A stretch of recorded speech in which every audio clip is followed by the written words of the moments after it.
मनोज जरांगे पाटलांची तब्येत बिघडली आहे। उपोषणाच्या 5व्या दिवशी त्यांच्या नाकातून रक्तस्राव झालाय। मात्र उपोषणावर जरांगे ठाम आहेत।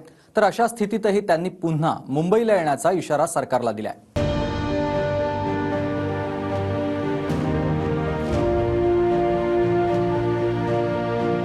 उपोषणाच्या 5व्या दिवशी जरांगे पाटलांची प्रकृती आणखी खालावली आहे। जरांगेंच्या नाकातून अक्षरशः रक्त निघालं।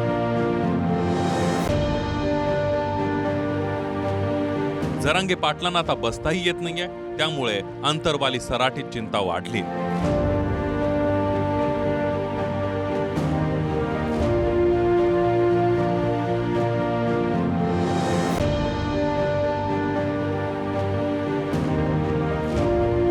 जरांगे पाटलांची तब्येत खालावल्यानं त्यांच्या भेटीला नारायण गडाचे गुरु शिवाजी महाराजही आले। त्यांनीही जरांगे पाटलांना उपचार घेण्याची विनंती केली, पण जरांगे पाटील ऐकण्यास तयार नाही।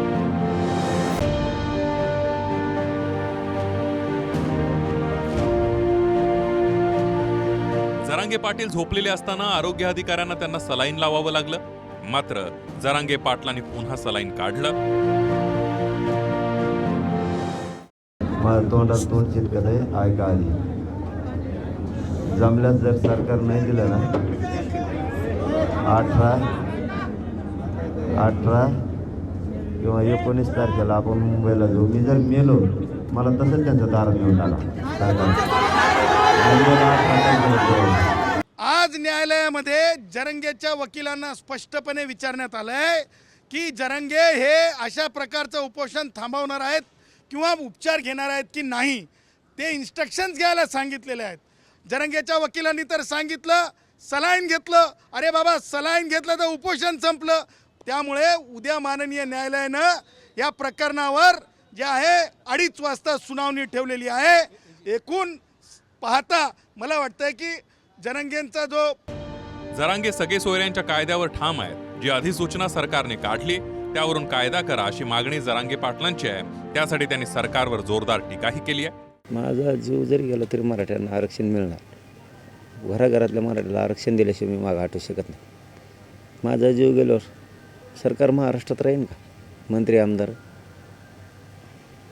इकडेच आत्ताच लाखांना रीग लागली अंतरवालीला। माझा जीव गेल्यावर हे घरी राहतील का? यांचे आमदार मंत्री खासदार श्रीलंकेसारखं नाही व्हायचं का? दुसरे श्रीलंका महाराष्ट्रात होईल ना लगेच। दुसरे श्रीलंका महाराष्ट्र ध्यानात ठेवा म्हणा। शिंदे साहेब फडणवीस साहेब त्या दुसऱ्याला काही घेणंच नाही मराठ्याचं। दुसरे श्रीलंका महाराष्ट्रात दिसन तुम्हाला। नुसतं मला काय व्हावं द्या मला। केसेस मागं घेऊ म्हणतात, प्रक्रिया सुरू आहे। अंतरवालीसह राज्यातल्या केसेस मागं घ्या सांगितलं, प्रक्रिया सुरू आहे। का 50 वर्ष प्रक्रिया करता का? यार काय भंगार चाळे लावले, काय सरकार आहे तुम्ही, काय नाही फालतूसारखं वागायला लागलात राव तुम्ही। उद्या त्याला सभा घ्यायला दारात यायचं आहे तुम्हाला मराठ्यांची। कशा सभा घेत आहेत तुम्ही, मग ते बी बघतो आम्ही। किती फालतू चाळे तुमच्या इथून पुढच्या महाराष्ट्रातल्या पंतप्रधानासुद्धा सभा होऊ देणार नाहीत आम्ही। हां, तुम्ही जर आम्हाला एडवून केलं ना पंतप्रधानसुद्धा राज्यातले एकही सभा नाही होऊ देणार आम्ही आमचे पोराचे मुर्दे पाडायला बघायला लागलात। तर या टीकेवरून भाजपचे नेते आणि केंद्रीय मंत्री नारायण राणे यांनी जोरदार टीकास्त्र डागलंय। मनोज जरांगे पाटील यांच्या डोक्यावर परिणाम झाल्यामुळे तो आता काहीही बडबड करायला लागलाय।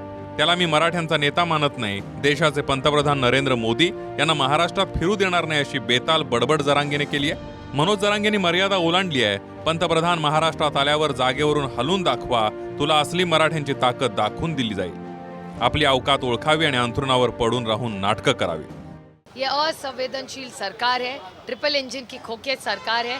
Ice, income tax, CBI, ED चलाओ, लोगों के घर तोड़ो, पार्टियां तोड़ो और पैसा बनाओ, इसी में ये व्यस्त है। सरकार विशेष अधिवेशन घेऊन मराठा समाजाला आरक्षण देण्याचा निर्णय करण्याच्या स्थितीत आहे असं मला साधारण, कारण मी विधान परिषदेमध्ये आमदार आहे। सरकार जर इतक्या समोर जाऊन विशेष अधिवेशन घेत आहे, कायदा पारित करतायत, मराठा समाजाला आरक्षण देत आहे, तर मला वाटतं आपल्या माध्यमातून माझी विनंती राहील मनोज जरांगे पाटलांना की सरकारची जी काही भूमिका आहे त्या भूमिकेला एकदा समजून घेतलं पाहिजे। तर प्रकाश आंबेडकरांनी मराठा आरक्षणासाठी जरांगे पाटलांना लोकसभा निवडणूक अपक्ष लढवण्याचा सल्ला दिलाय। जरांगे पाटील जालन्यातून लढल्यास वंचितचा पाठिंबा असेल असं आंबेडकर म्हणाले. शासनाने त्यांना इग्नोर केलेलं दिसते असं मला त्या ठिकाणी वाटतंय. जरांगे पाटील यांनी सव्वा महिन्यामध्ये लोकसभेच्या निवडणुका होणार आहेत. या लोकसभेच्या निवडणुकीमध्ये त्यांनी कुठल्याही पक्षाचा आधार न घेता किंवा कुठच्याही पक्षावरती उमेदवारी न भरता त्यांनी स्वतःहून जालन्यामध्ये लोकसभेची निवडणूक इंडिपेंडेंट लढवावी. त्यांनी इंडिपेंडेंट याच्यासाठी लढली पाहिजे. गरीब मराठ्यांचा प्रश्न उद्या निवडून आल्यानंतर लोकसभेमध्ये मांडता येणार नाही आणि लढता येणार नाही. संजय सरोदे, TV9 मराठी, अंतरवाली सराटी, जालना.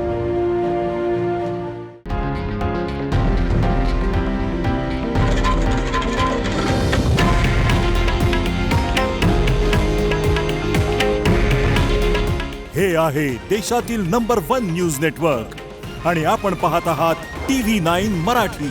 काळजी तुमची, हित महाराष्ट्राचं.